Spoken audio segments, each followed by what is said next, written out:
Times change, conditions change.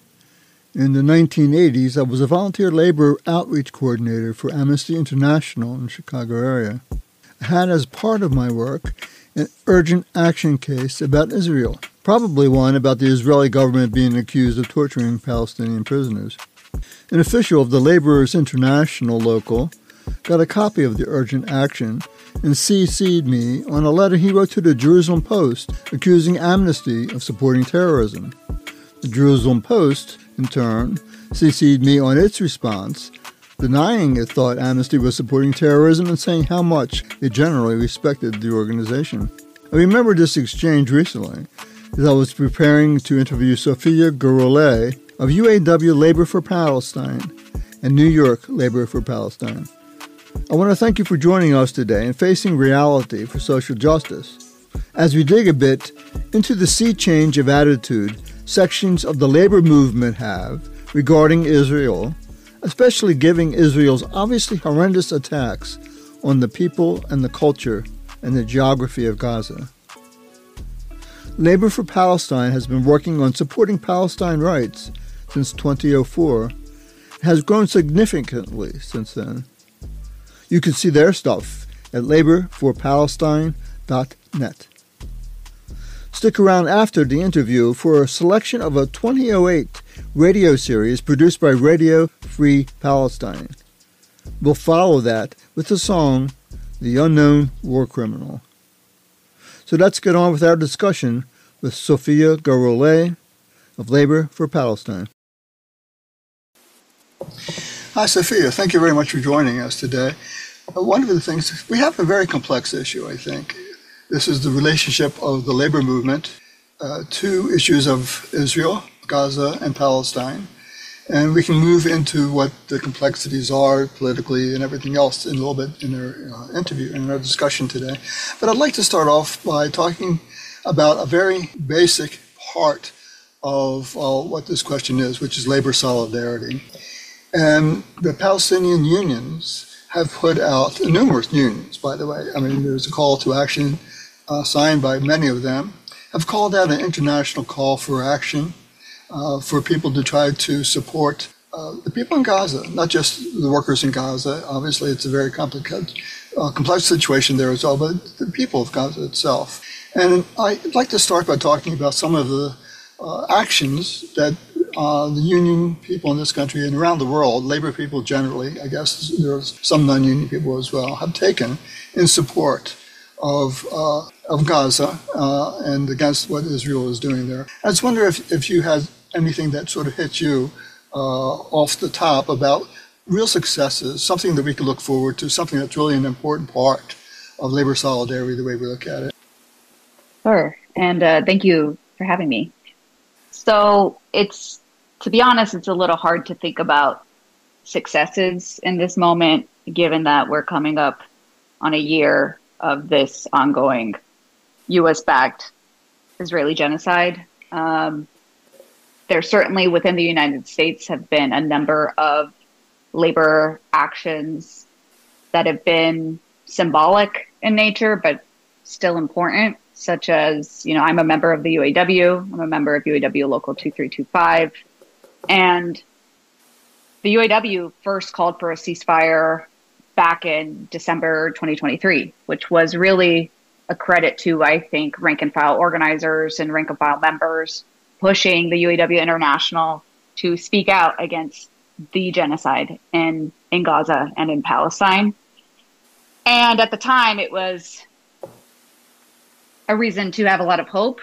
And I think a lot of rank and file members have been continuing to push the UAW to take a more meaningful stance, to divest from Israeli bonds, to prohibit any future investments in Israeli bonds. But at the same time, for example, in early May of 2024, the UAW International actually voted down a divestment resolution that was brought by Region 9A Director Brandon Mencia. And to my knowledge, they have not brought that resolution back up for a vote.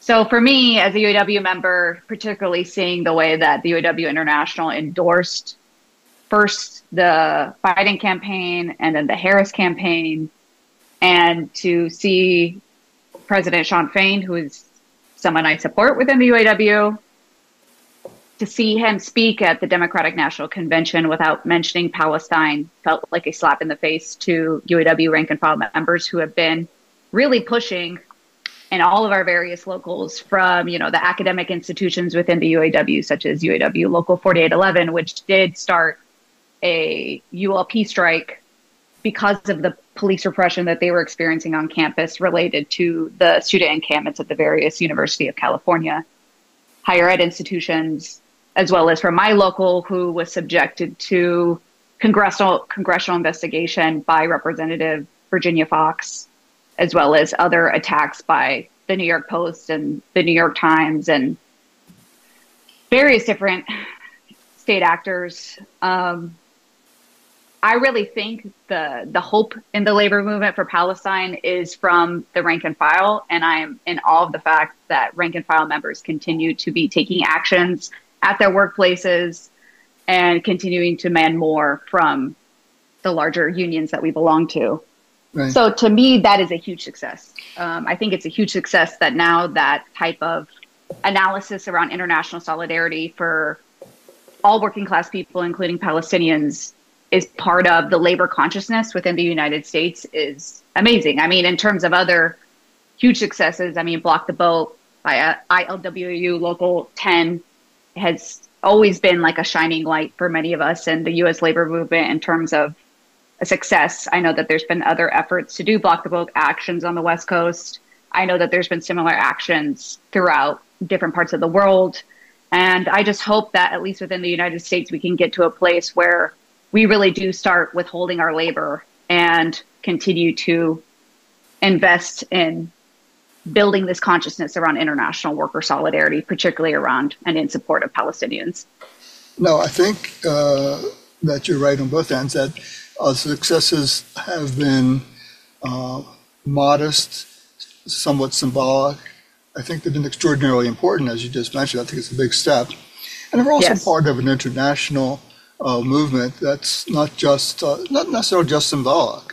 I looked at your website, Labor for Palestine, and the international news that comes from some of that. It's not the most important thing that's happening in the world for the people in Gaza, but it really makes a dent on people's understanding of how some of this works. You mentioned the ILWU attempts to close down the docks when they have to do with arms to Israel. You have the Spanish workers have been especially successful in closing down the ports of Barcelona, for instance, here and there. Chile, I'm reading your press releases, so it's it's exceptional that in this country we're behind, if you want to put it that way. But I think internationally there is a real labor movement that says what Israel is doing, less specifically now in Gaza, but some of those can go back a number of years as well. They're against what Israel's been doing vis-a-vis the idea of Palestine. I think that's an important part of what's going on. And I think one of the things that's really a way to look at what's happening as well is who is interested in this country about what's happening, what labor people, what union people are interested in what's happening in Gaza, most specifically healthcare workers who see their colleagues in Gaza being decimated and killed. As you see, all the things that are happening is part of the global movement, which I think Labor for Palestine is part of. And that has to be, I think, a center for what we're trying to talk about. At the same time, Labor for Palestine has been around since 2004, and the world has somewhat changed vis-a-vis labor and Palestine over that period of time, or labor in Israel, most specifically. And I'm not sure how long you've been involved in some of this work, but do you have a sense of that change over time? And do you have any idea of why that did start to change a little bit? I mean, obviously, when you see a genocide in front of you, I don't know if that's obvious or not, because there are a lot of people who still don't see it. But when you do have something like that, it does open up people's eyes to some extent. But how do you see this change in the labor movement? You talk to labor people about what's happening there, or do you see much of a change from what you've seen before? Well, I wouldn't have necessarily the perspective since 2004. I definitely have not been part of Labor for Palestine since 2004, as I would have been 14 years old at the time.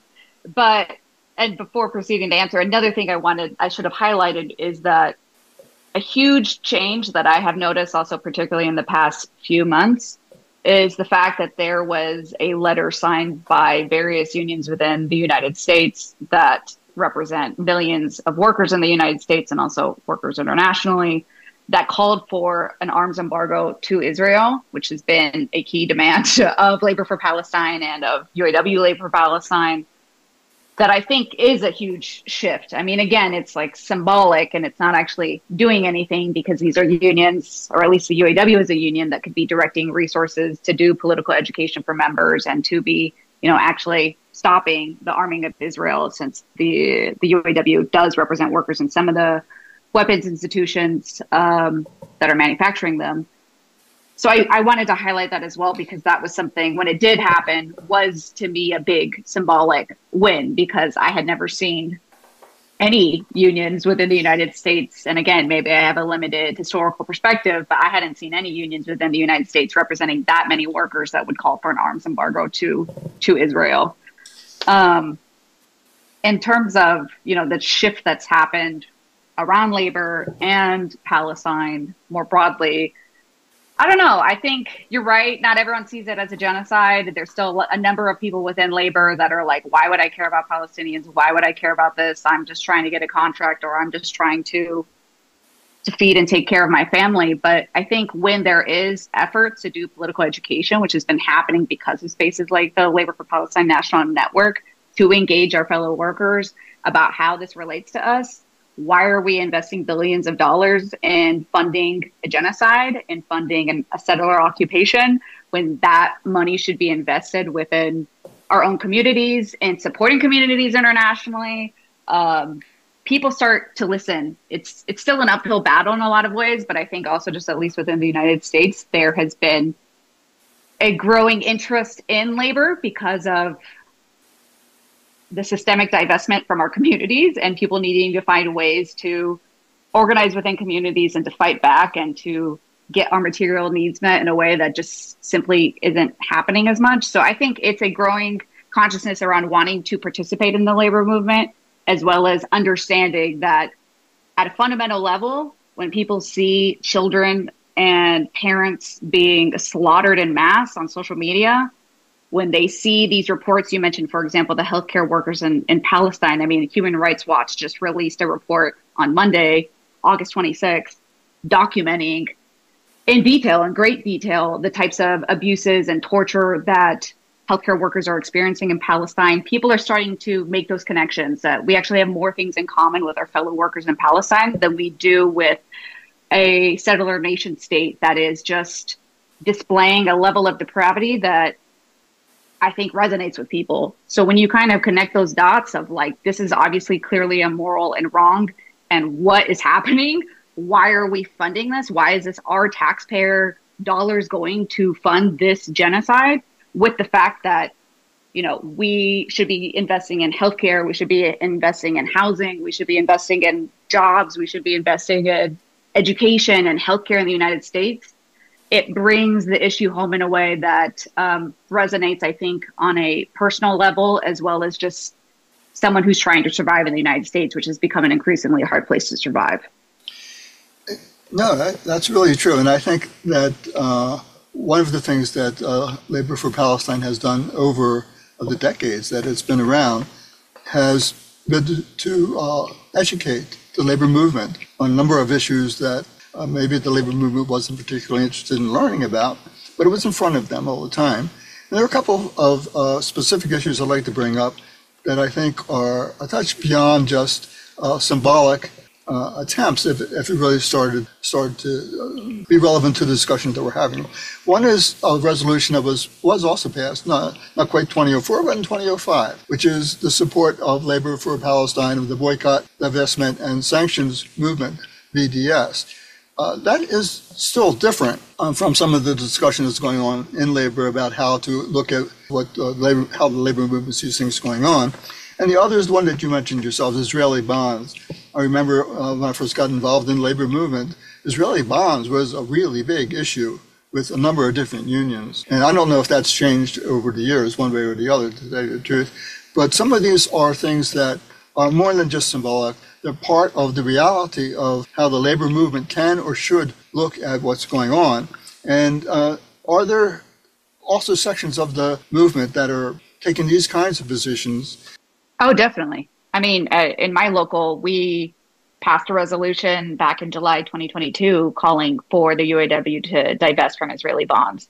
We then reiterated that demand again in December 2023 when we passed a resolution about the genocide and trying to support the end of the settler occupation. And we specifically named Israeli bonds as well as cutting ties with the Histadrut.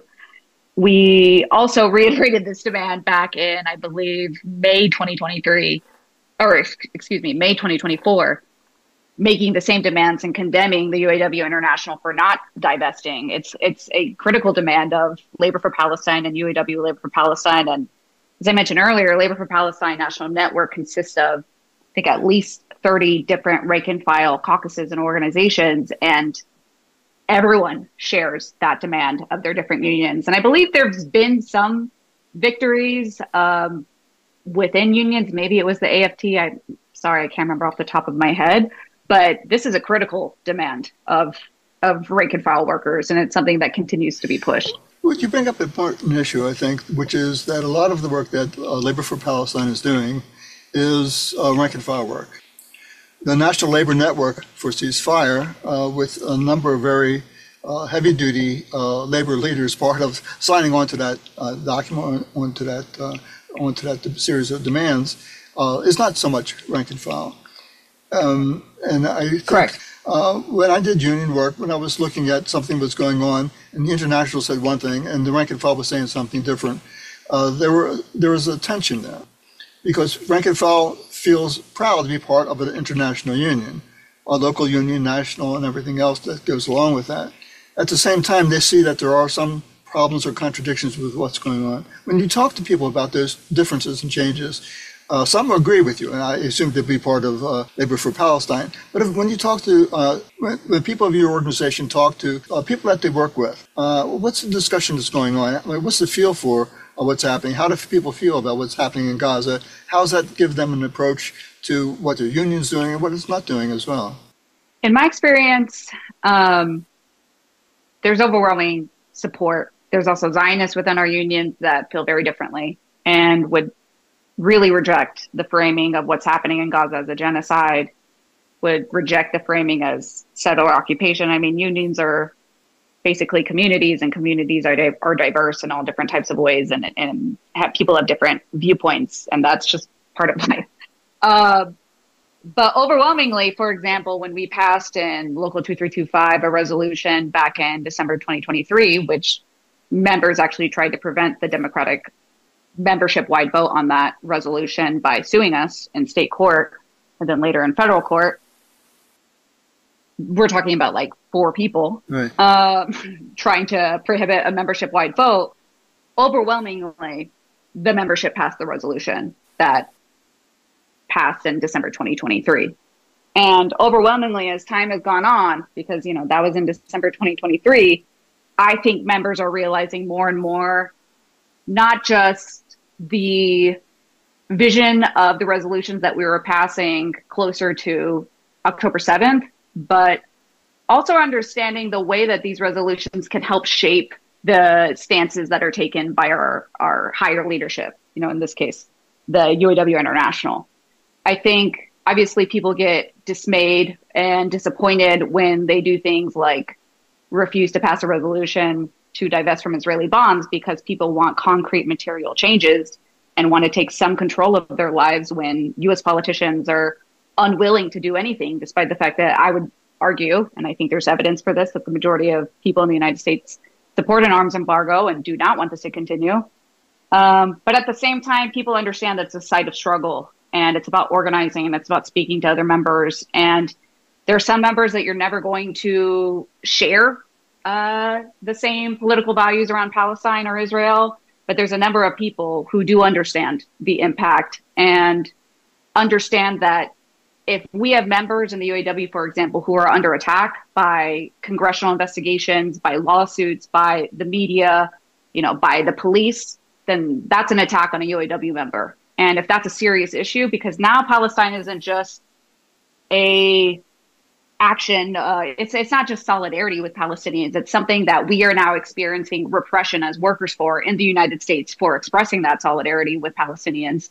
And members can also understand it in that sense. And people understand that injury to one is an injury to all, even if sometimes that understanding may not apply to Palestinians. It certainly applies to their fellow workers. And they certainly understand that an attack on free speech is something that they are worried about in the United States and within their union. Because if you're attacking the UAW, like, people are going to have a problem with that, regardless of whether or not they're perfectly aligned with you and your politics on Palestine. Yeah, that's an important distinction. At the same time, I think it's going forward that what you've been able to do is affect rank and file discussion, which obviously affects the leadership of the union. They have to respond to you guys when you bring things up at conventions or local meetings and that kind of thing as well. When you look out the national perspective, is that also what's happening around the country, that some of the locals that are part of Labor for Palestine, or some of the caucuses that are affiliated with Labor for Palestine, are they having the same kind of success, if you will, as what you're doing with your particular local? Is that something that's starting to grow a little bit within the movement? I think it's definitely growing. Whether or not people would categorize it as a success is a separate issue. I think there's a lot of frustration around the higher leadership within our respective unions. And there's a number of different procedural tactics that can be taken within union spaces to try to prevent votes on resolutions at conventions. And I think that can be really difficult for rank and file members. But what I know a number of rank and file members appreciate, regardless of what union they're in, is that there is a space like Labor for Palestine National Network by which people can share ideas, share strategies, and also just have a shared community, because it can be really hard to be pushing for Palestine within your union when there's at some points, substantial opposition within the union itself, or you're being told by your union leaders, this isn't a bread and butter issue, this is a distraction, and that can be really disheartening. So I would argue, and I do think within AFT, within spaces like New York City Labor for Palestine, within many different industries, unionized workers find solidarity within Labor for Palestine National Network that they bring to their respective spaces. And I think we all learn from each other about how to fight these fights, because you really only learn through struggling and studying and doing it in community with one another. I mean, one of the things that I think that you're doing is two things at the same time. What you're doing is organizing within the labor movement for a broad approach to the questions of, most specifically Gaza, what's going on in the West Bank, what Israel is doing in those places. At the same time, what you're doing is educating people on the issues that are involved. One of the things that is an issue in the movement, more generally, is the question of a right to return, which is something that Labor for Palestine has also seen as part of the struggle. It's not something that you necessarily open a discussion with. At the same time, when you get a discussion going on, or if you look at your website, what you start to see that there are various ways to look at some of these issues, and you're trying to find some kind of a way to bring them together for a full understanding. When you talk about how you go, well, let's talk a little bit about right to return. Has your local or other locals that you know of taken any position on that in the resolutions of Labor for Palestine? Yes, and UAW Local 2325 in that resolution from December 2023, that is one of our demands that's listed. I'm looking at the resolution right now, and it states right here, we support the right of all Palestinian refugees to return to their homeland. So that was certainly a topic of discussion. I mean, other things that we endorse within this resolution, I know that other locals are asking for the same thing or demanding the same thing, is endorsing the BDS movement, endorsing in New York State the Not on Our Dime legislation, which prohibits non-for-profit corporations in New York from aiding or abetting activity in support of illegal Israeli settlements in violation of the Geneva Conventions of 1949. We oppose all existing and any future military aid to Israel. We call for an end to Israeli apartheid and the occupation and blockade of Palestinian land, sea, and air by Israeli military forces. And we call on Israel and the United States to implement an immediate ceasefire, restore water, electricity, gas, and internet, permit international humanitarian assistance, and retract any evacuation orders in Gaza. So we certainly endorse and have discussed at length these different demands, including the right of all Palestinians to return to their homeland. Yeah, I mean, partly what I was trying to do here is touch on the basis of some of the issues around Israel and Palestine. And sounds like you have touched on all those bases. I mean, that's an important thing for people in the labor movement to see. At the same time, you might not open some of these discussions with, you know, what's going on in Gaza. We need the right of return, rather than, you know, let's stop the massacre, the killings of what's going on now. And you also seem to have a perspective of not only talking to rank and file people, but also setting up rank and file organizations in their local. I don't know if you mean caucuses or just groups within the locals that understand what Labor for Palestine is trying to do. And is that a perspective that you're trying, or have different locals around the country gotten in touch with you to say, hey, we'd like to know a little bit more about what you're doing to see if we could build something in our own local as well? Oh, definitely. People reach out semi-regularly. Even today, there was a new group of workers, I'll leave it at that, who reached out because they want tech workers who wanted to reach out to join the network. And there's also not just, you know, if you look at the Labor for Palestine website, there is a link for Labor for Palestine National Network member groups, and there's 35 different groups listed here. And these are really just caucuses, whether or not they're officially or unofficially recognized by their respective locals or unions is a separate question. But you know, these are just workers coming together being like, how do we take control of this situation? Because again, politicians, U.S. leaders fundamentally are acting anti-democratically, ignoring the will of a large number of workers and people throughout the United States who do not want to fund this genocide, who do not want their taxpayer money to be going to this.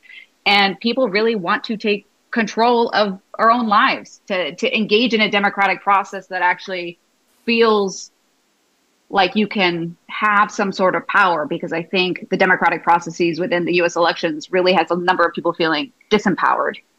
And at least within, for example, UAW Local 2325, my local, there's a specific UAW 2325 Labor for Palestine caucus that formed, rank and file caucus that formed shortly after October 7th, precisely because of what we were seeing in New York City and seeing in Palestine, and people just coming together being like, how do we take action? How do we, as a local, as the UAW, try to prevent this from happening? Because we understood really what was at stake. And people are so involved in that space. Do you know if there have been any of the rank and file caucuses that have been made official?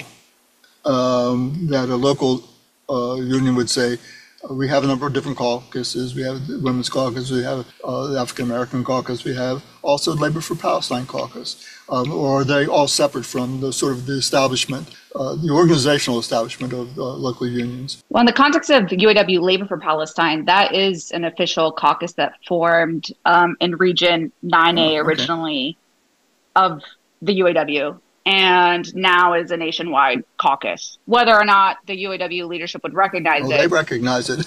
You know, I'm not them. Yeah, they certainly know we're there. And, you know, to their credit, I mean, they have been, like I said, in December, they took the ceasefire stance before any major union really took that stance in the United States. They signed the letter around an arms embargo. Sean Fain has been outspoken in supporting the academic workers, because there's a number of academic workers who have been under attack who are affiliated with the UAW. You know, he spoke out in support of those workers. He's spoken out in support of my local 2325 after we were investigated by Congress. I mean, we have I would say, a more than responsive leadership than some of the other U.S. unions. But it is really the rank and file that will have to continue to push them. And I also see what's going on with Labor for Palestine parallel to what also happened with the labor movement against apartheid in South Africa. That was, to tell you the truth, the UAW, I know personally, back in the 1980s, UAW local here, 551 in Chicago, was very active in anti-apartheid movement. And this is generally a continuation. I mean, ideas are different, the times are different. But what's happening is that working people in this country are seeing what's happening in another country as their fight as well. That's what labor solidarity is. And this is, I think, an example, a continuation of that. I'd like to end, if you will, with some of the discussions that are going on about politics. Because Labor for Palestine was here in Chicago for the National Democratic Convention. And I saw again, on the website to see what was Labor for Palestine talking about. And I'd just like to read a couple different things and just to get your opinion on how your people responded to it. We charge the Democrats with genocide, no support for genocidal candidates, end all complicity, stop arming Israel. Rank and file unionists will be at the DNC to hold the Democrats and the international union leaders who endorse them accountable. That's pretty, I mean, for a national organization with a lot of clout that you guys are starting to develop, that's quite a statement. So I was wondering if you could just talk about a little bit how people responded to it and what you have in mind with it. Well, unfortunately, I was not personally at the DNC, so I can't tell you how it was received on the ground in Chicago. But in terms of the second part of your question is kind of like why? what were we trying to go through? Or what were we trying to advocate? I think, one, the language speaks for itself. I think that there is a lot of, understandably to some extent, excitement around a new candidate in the Democratic Party, Vice President Harris, as well as her VP nominee, Waltz. And I think, a lot of people have been really disappointed with Joe Biden because of the genocide and also a number of other different reasons why people did not want him to be the Democratic nominee. But I think it's important to really ground ourselves in reality and to ground ourselves in the fact that Harris has been the vice president this entire time, that she has been a recipient of AIPAC money for years. She went on the DNC national stage and talked about Israel's right to exist and the fact, repeated lies about sexual violence on October 7th, which have been repeatedly debunked. Some people would argue that it was a big step for a Democratic nominee to mention the suffering of Palestinians. And I want to respect that fact because it is true. That is not something that has typically been acknowledged in a space like the DNC. At the same time, they didn't allow any Palestinian speakers to speak at the DNC. And I think that also really brought to people's attention the pretty obvious contradictions that exist within the Democratic Party. When they talk about being the party of joy or, trying to fight fascism, at the same time, they're supporting a fascist nation state. And I don't know, maybe, I wasn't there at the DNC. I'm not sure how it was received on the ground, but someone has to be saying it. Someone has to be pointing out the contradictions. Someone has to be pointing out the facts.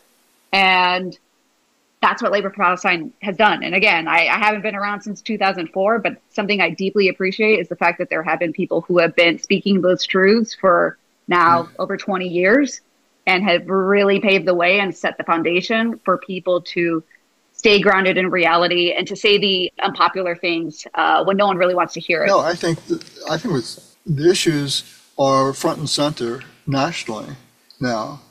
The movement is a very large movement right now of supporting Palestine and the people in Gaza.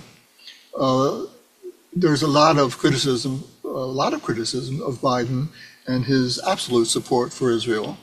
There has been no change with Harris, and that's a discussion that's been going on at least now, between now and the election, if not longer, between now and the election in November.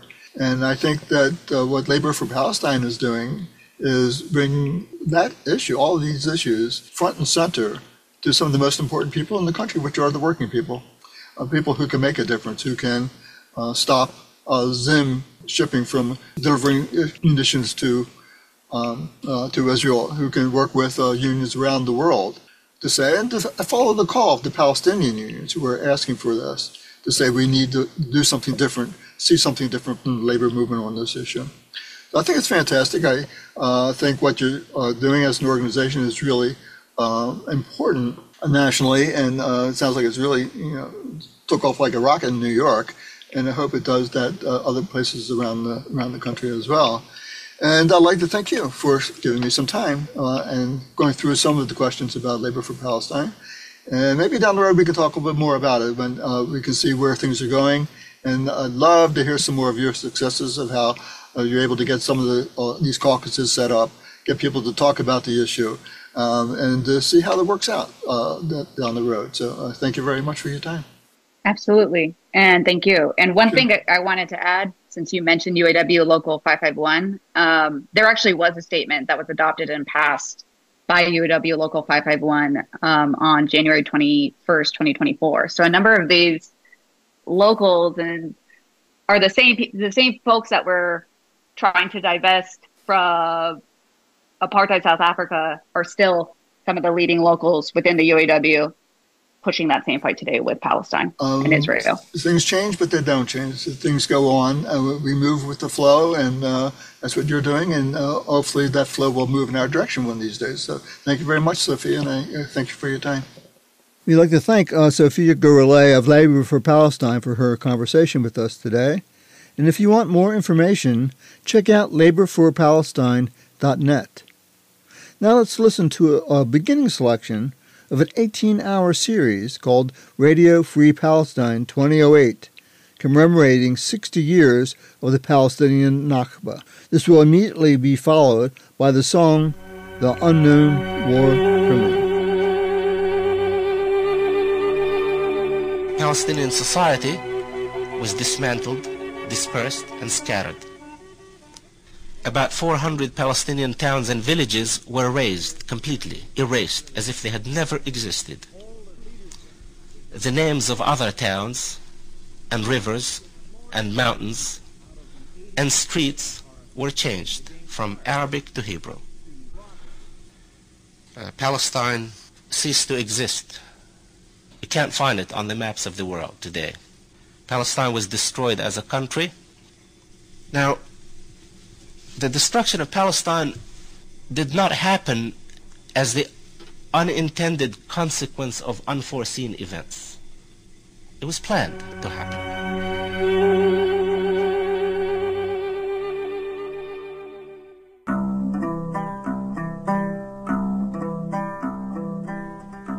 All through the time that I lived in Palestine, first in Jerusalem, and then in Jaffa, Tel Aviv, it was all Arab.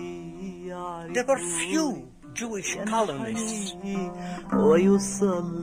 Arabs ran Palestine. Arabs were the officials, the judges, the jailers, the working people, the workers of Arab Palestine. ينحني ويصلي لإله في العيون العسلية. Palestine. To Radio Free Palestine.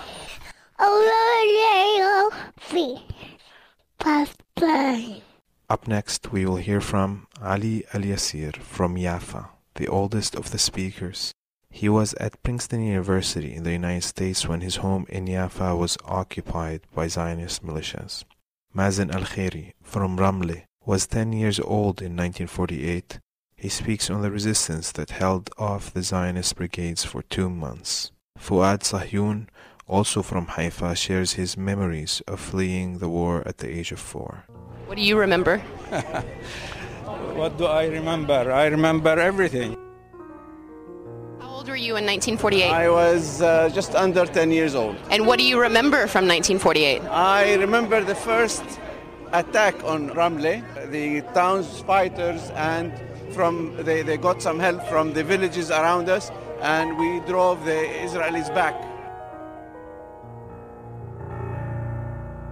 As children, we used to help the women, either to roll gauze for the wounded or clean the bullets from the rust and so on, and put them according to their size in different boxes so that they are used by the resistance people. Were people prepared for a war? Yeah, well, of course, I mean, we've heard about what happened with other villages and cities and the ethnic cleansing that was going on. The following day, Ramle fell. So my grandfather, I remember this very distinctly. He said, we were under the British, and now we are under the Israelis.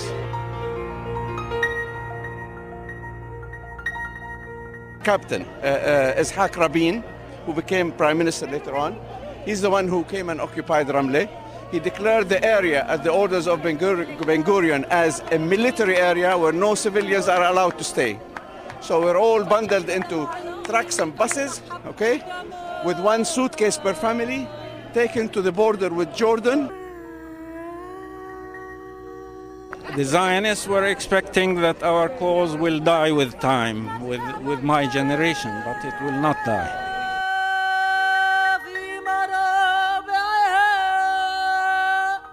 The thing that I remember from the house was the color of the tiles. The color of the tiles and the pattern of the tiles was something that, like, were in my dream several times during my life. I think I did face my trauma there. The nice surprise was that the name of the street has not changed, and it is the name of our family. Sahyun Street, still there.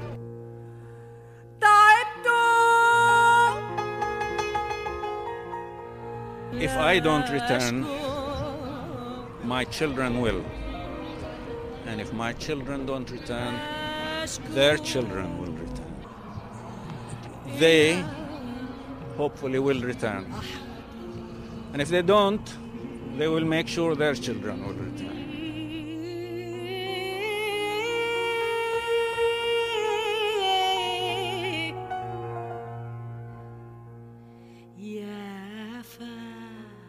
And without a people, for a people without a land. The story of the past is the permanent justification for the crimes of the present. And if we will succeed in the struggle over memory, we may have a chance in the struggle over the future.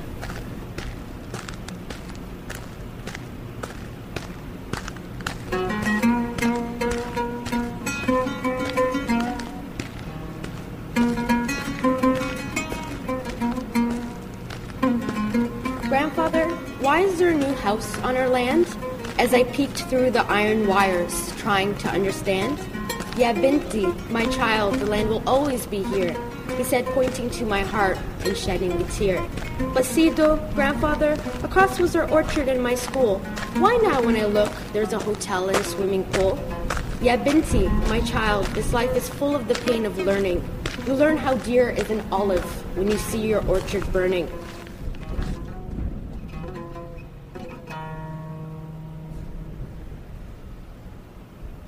The architecture of the occupation, carving Israel then and now, based on the work of the Israeli architect and philosopher Eyal Weizman, brought to you by CKDU 88.1 FM in Halifax, produced by David Parker.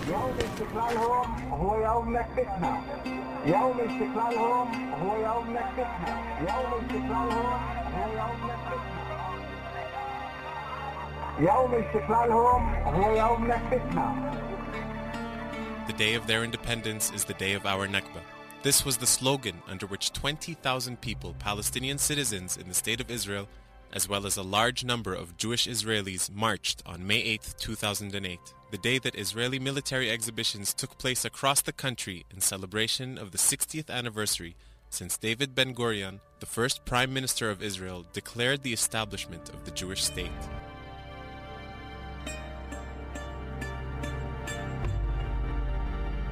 Although every moment of that day was filled with the feeling of power, when the speeches given at the rally were interrupted by the MC, Maqbula Nassar, who announced to the crowd that we were about to see and hear a 12-year-old girl reciting poetry that she had just written for the occasion. Expecting something cute, it was the only moment that day when only one voice could be heard, and among the words with which the child confronted the silenced awe of the crowd were, "Oh, my country, 60 years and we have not retreated despite the pain. 60 years and we did not vacate our open spaces. For she who hid her key of return will not forget, and the long years will not devour the fruits of Haifa or the sunset of Jaffa, nor the alleyways of Akka or the neighborhoods of Jerusalem. And here are our martyrs on this anniversary of the Nakba, reciting our history before us and paving the paths of return. O my country, 60 years of exile's heat bubbling in our days, 60 years of resistance rising to the highest mountaintops, imprinted there the fresh face of Palestine, the rays shining from our children's eyes, who wait somewhere between assumption and possibility. Now they have grown. 60 years, and Palestine is my country.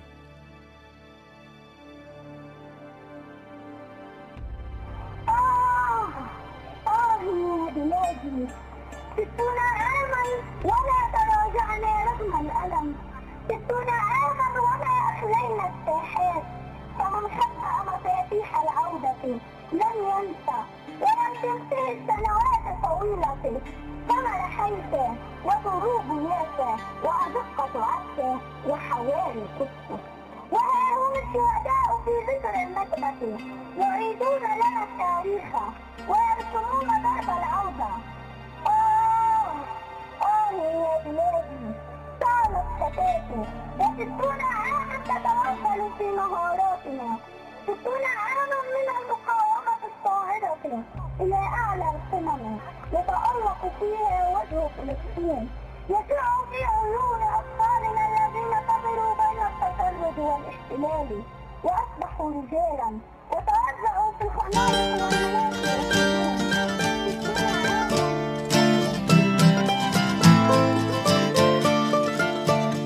He likes the tales and legends, mighty deeds of yore.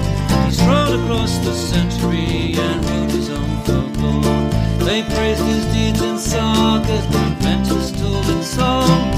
Proud heroic stanzas of the terrible and strong.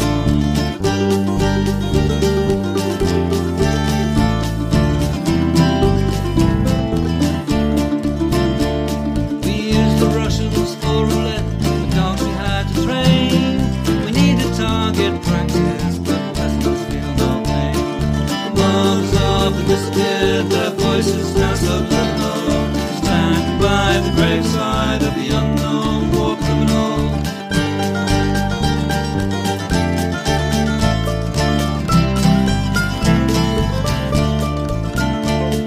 Behind the iron curtain, behind the barbed wire fence, what untold deeds of chivalry might spring to his defense.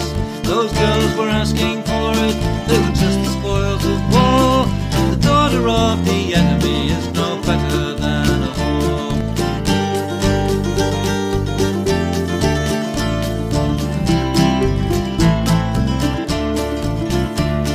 And that old crippled lady, some people thought it twisted. She didn't need her valuables, she shouldn't have resisted. She couldn't take it with her, she didn't own the lease on all her prized possessions. It was a merciful release. The names, the dates, the places, forgotten and invisible, record a fitting monument to the unknown war criminal.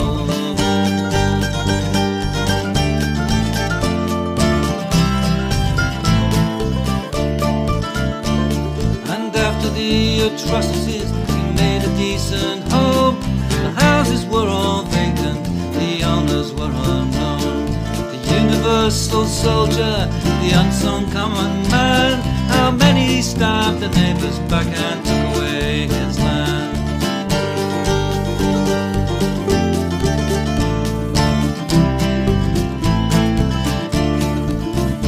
In fog of war, his mighty deeds were difficult to determine. Who was friend and who was foe, who was Russian, who was German.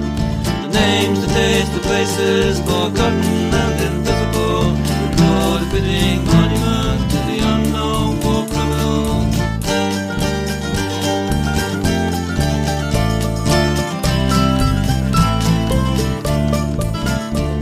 We were just obeying orders, we couldn't disobey. I didn't know no better, it wasn't me anyway. And now the unknown soldier prefers to remain unknown, to read heroic poetry and never to atone. The names, the dates, the places, forgotten and invisible, record a fitting monument to the unknown war criminal. That's our show for today. The Unknown War Criminal was written by Jerry Dempsey. This recording and the whole 18-hour Radio Free Palestine series can be found at Internet Archive. If you want more information on the ideas and work of Palestine for Labor, get in touch through their website. I'm sure Sophia would appreciate it. And if you want to pass along a link to Facing Reality for Social Justice to a friend, I know I'd appreciate it. And I'm Wayne Heimbach.